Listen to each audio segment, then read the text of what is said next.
Hello, my name is Rick Pearson, and I'd like to welcome you to this sixth of a series of 7 prophetic teachings entitled The American Revelation. There are several events leading up to the tribulation period before it begins. We will briefly touch on these events before we describe what the full 7-year tribulation will look like. In Revelation chapter 7 and 14, the Bible tells us that there will be a specific number of angelic interventions take place before the tribulation begins. The first intervention is brought about by 5 angels. Revelations 14, 1 through 5 tells us that there will be 144,000 Jewish virgins, 12,000 from each tribe of Israel, will be sealed by angels, preparing them to preach the gospel during the 7-year tribulation. This could be done in secret, and we may not know who they are until the tribulation begins. Revelation 7:1 says, "And I saw 4 angels holding the 4 winds of the earth, that the wind should not blow on the earth, nor on the sea, nor on any tree. And I saw another angel having the seal of the living God, and he cried with a loud voice to the 4 angels, to whom it was given to hurt the earth and the sea, saying, Hurt not the earth, neither the sea nor the tree, till we have sealed the servants of our God in their foreheads." Verse 4 reads, "And I heard the number of them which were sealed, 144,000, 12,000 from each tribe." It should be noted that the 4 angels keep the earth, the sea, and any trees from being hurt. This is placing these angels ahead of the 1 hour of fiery judgment that will be released on Babylon. There are also an additional 3 angels who have the distinct task of giving us a pattern or sequence of events that are soon to come. First of all, they will be warning of the coming hour of judgment. Secondly, they'll be declaring why Babylon has fallen. And thirdly, they will be prophesying against taking the mark of the beast. Revelation 14, 6 through 9 are the angels' warning of the hour of judgment. Verse 6 reads, "And I saw another angel fly in the midst of heaven, having the everlasting gospel to preach unto them that dwell on the earth, and to every nation and kindred and tongue and people, saying with a loud voice, Fear God and give Him glory, because the hour of His judgment has come, and worship Him who made heaven and earth, the sea, and the springs of water." Remember, Jesus said in Matthew, "And this gospel of the kingdom shall be preached in all the world for a witness unto all nations, and then the end shall come." The second angel that's released is an angel declaring Babylon's fall. Verse 8 says, "And there followed another, a second angel, declaring, Fallen, fallen is Babylon the Great, she who made all nations drink the wine of the passion of her sexual immorality." The third angel comes with a warning, not to take the mark of the beast from the Antichrist. Revelation 14:9 says, "And the third angel said in a loud voice, If anyone worships the beast and its image, and receives a mark on his forehead or on his hand, he also will bring the wine of God's wrath poured full strength into the cup of His anger." Notice that the mark is issued after Babylon has fallen, not before.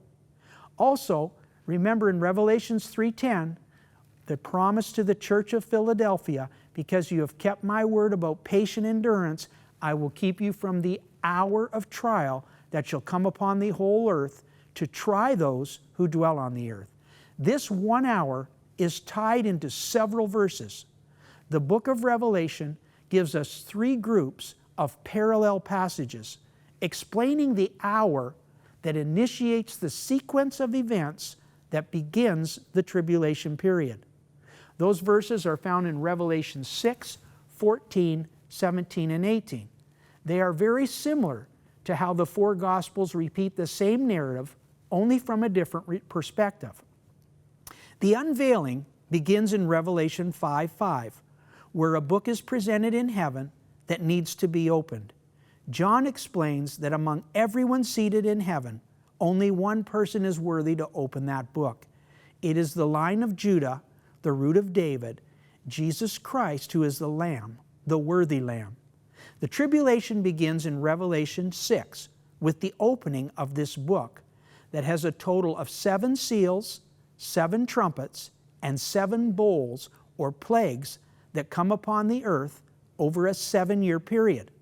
He opens the first 4 seals, known as the 4 riders of the apocalypse. These riders, as you will see, fulfill Revelation 17 and 18, describing Babylon's destruction and the immediate aftermath of that destruction. They also fulfill chapters 14 overview of pre-tribulation events. The Oxford English Dictionary defines apocalypse as an event involving the destruction or damage on a catastrophic scale. The Urban Dictionary defines apocalypse as a catastrophic event that begins the final 7-year battle of good and evil.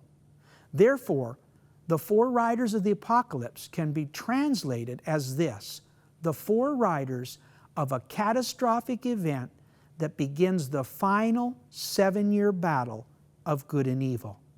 Let's look at the first rider. The first seal is opened and a white horse appears.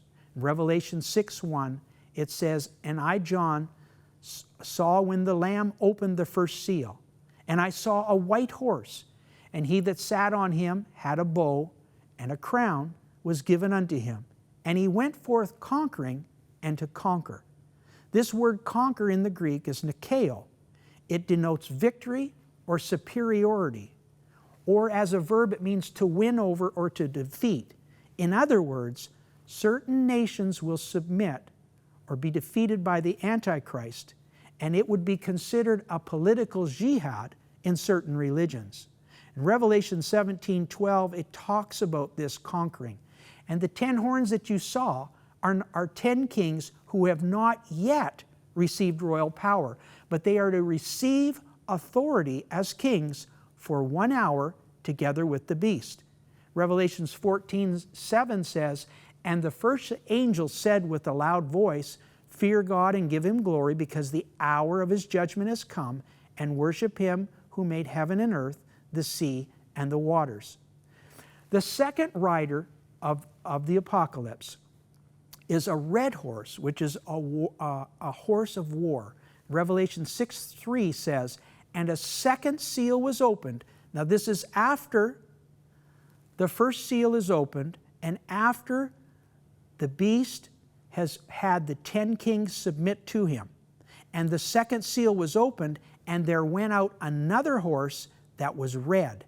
And power was given to him that sat thereon to take peace from the earth, and that they should kill one another. And there was given unto him a great sword. And what did they do with this great sword?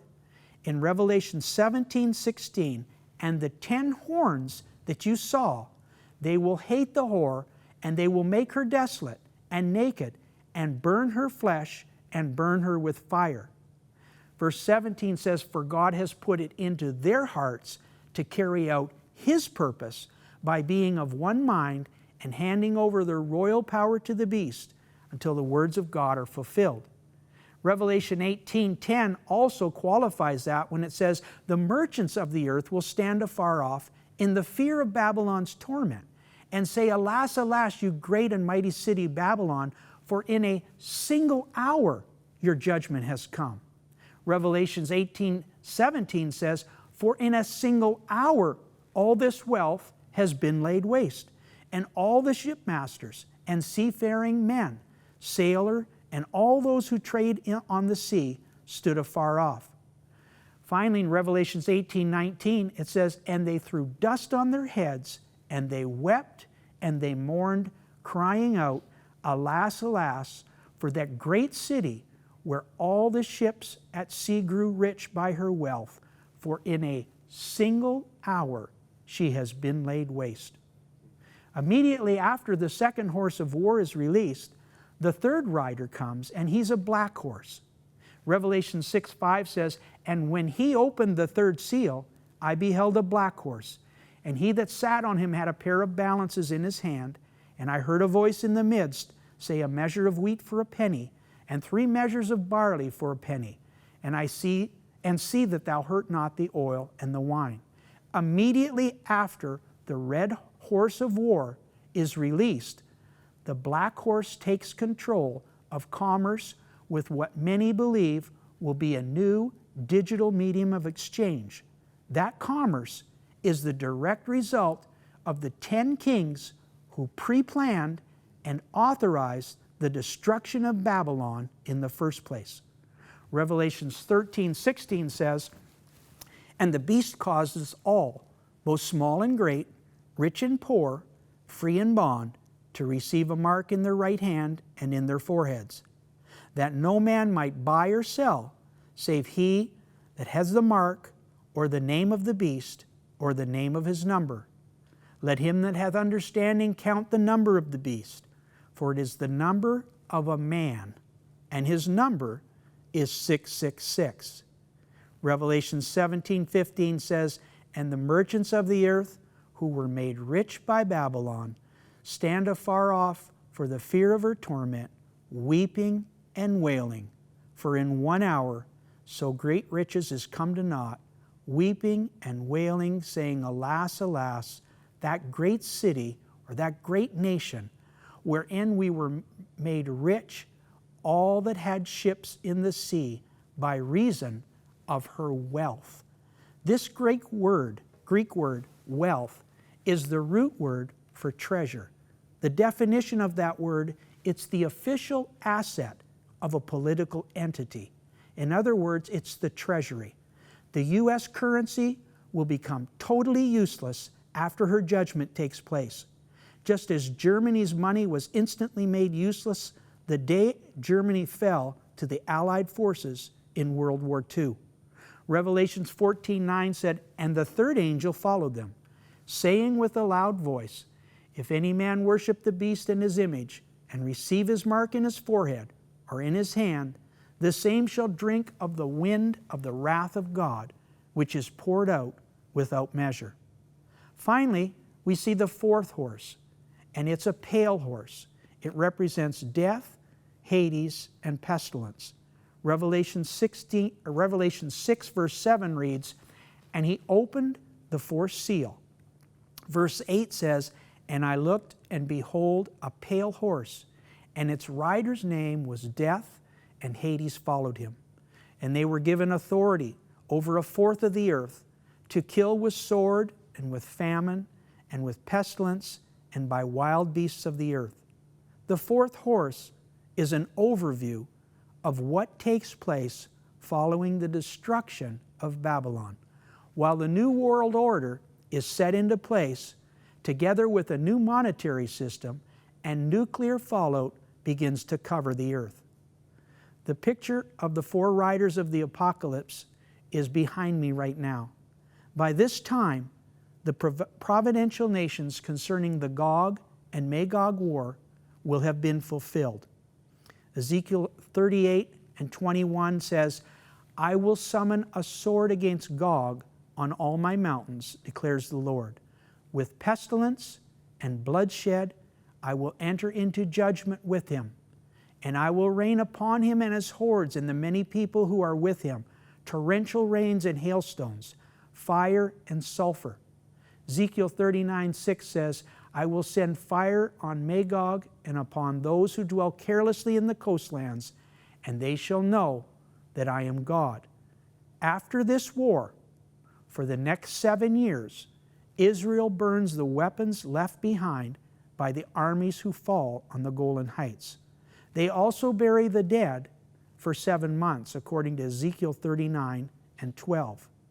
At the same time, halfway around the world, Babylon will be smoldering. Revelation 17:15 says, "And the merchants of the earth who were made rich by Babylon shall stand afar off for the fear of her torment, weeping and wailing, for in 1 hour so great riches is come to naught." As mentioned earlier in the Urban Dictionary, the apocalypse is a catastrophic event that begins the final 7-year battle of good and evil.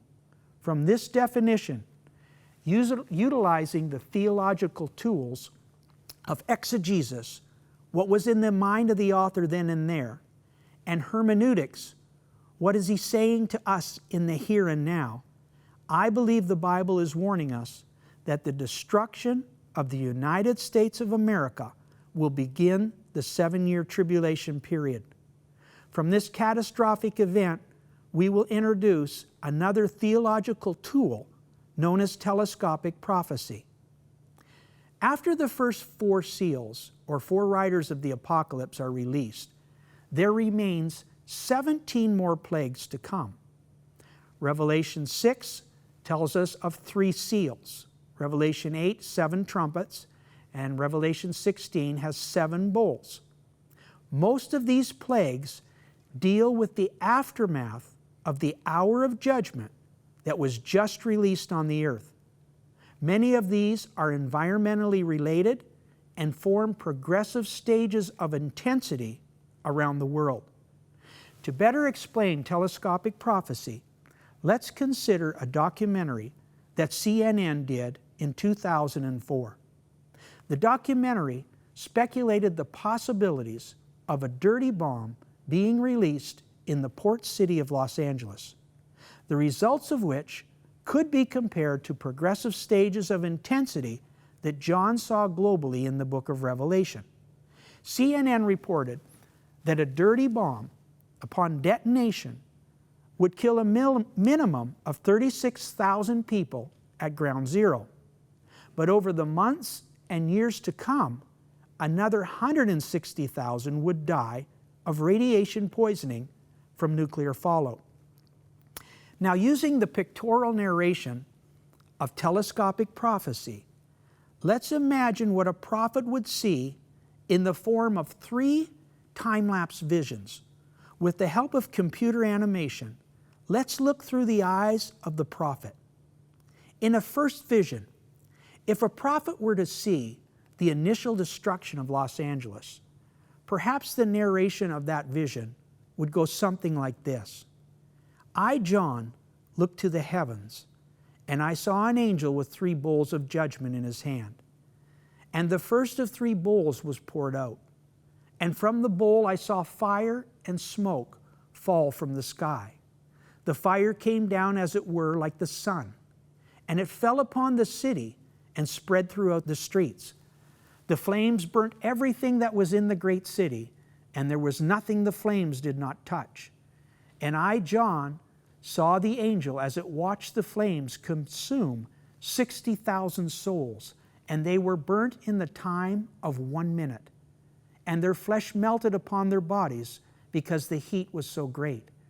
At this point, John would be looking directly at the epicenter of the explosion upon its initial impact. Now we look at a second vision that he has. It's a time-lapse vision 1 year later. And I, John, saw the second bowl poured out, and it was death, and pestilence, and famine. And sores broke out upon the souls who had not been burnt by the fire of the first bowl. And many cried out in great pain and agony. And there was death and famine, and no living thing upon the land could live, because the sun scorched many with a great heat. And all trees that once were had gone, and all plant life died from the plague and the pestilence. And the number of souls were 160,000 who died from the famine, plagues, and the pestilence. And the buildings which had been burnt by fire were but ashes, and dust, for no hope of life was in them. Now he has a third vision. The same city, only 3 years later, after the nuclear fallout had run its course, John might say, and the third bowl was poured unto the sea and the water. And the sea turned as it were to blood, and all the fresh water became embittered. And the sea brought forth death to all living things that were in it. The fish, the plant life, and all living things died that was in the water. And no man was able to drink from the waters, for they were embittered from the plague and the pestilence. And the earth, which once was full of life, died, and the land became, as it were, a desert, for it could not bring forth any living thing. The visions that the prophet would see are time-lapse visions of the same event. This is the same way John sees the 21 apocalyptic visions. They are time-lapsed, progressive stages of intensity initiated from one major event, and they are narrated by seals, trumpets, and bowls over a 7-year period. These would be the natural stages of intensity created by the 1 hour of nuclear judgment we have already discussed on Babylon. One concept of exegesis is that God uses pictorial narrative of seals, trumpets, and bowls because a picture says 1,000 words. Just as Jesus used parables in his teachings, the pictorial narrative is easy to remember, and it can be handed down by oral tradition from one generation to another. The following time sequence chart shows the 4 riders of the apocalypse initiating the other 17 judgments that are time sequenced throughout the 7-year tribulation period.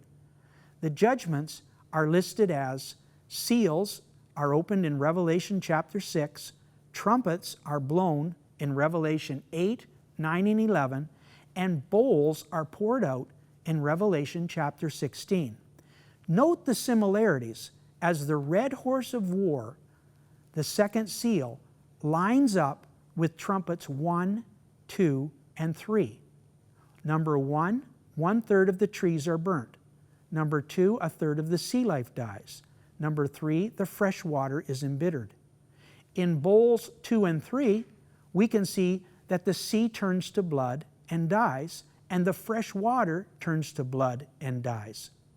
In trumpet number 4, referencing the sun and the moon and the star not shining because there's dust in the air, possibly from the dust of a nuclear blast. In bowl number 4, it references the sun scorching the men, possibly because the ozone layer has been burned away. Seal 5 shows us God's army of saints in heaven rejoicing. Trumpet 5 shows us that the military and non-believers on earth are suffering. Bowl number 5 shows us men on earth gnawing their teeth in anguish. By the time we reach the 6th and 7th stages of intensity, we near the end of the tribulation and approach the second coming of Christ.